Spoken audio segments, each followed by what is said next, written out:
Samuel, totoo bang nagsisilbi ka sa ama ng mga pari? Oo, tagapagsilbi ako ng saserdoteng si Eli. At ang dalawang yon, mga anak niya, sina Pinehas at Hopni. Gano'ng katagal ka na nagsisilbi kay Eli? Noon pa man nagsisilbi na ako. Ang aking inang si Ana, hindi siya magkaroon ng anak at siya'y nagdadalamhati.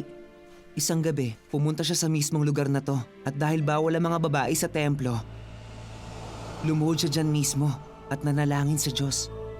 Nakiusap siyang bigyan ng anak at nangako na ibibigay niya ito sa Diyos. Nagsabing walang pang-ahit na daraan sa kanyang ulo. Nangyaring si Eli ay nakaupo sa malapit. Unay hindi niya naintindihan ang ginagawa ng babae, kaya siya'y nagpaliwanag. Ipanatag mo ang iyong sarili at umuwi. Ang Diyos ng Israel ang siyang tutugon sa iyong kahilingan.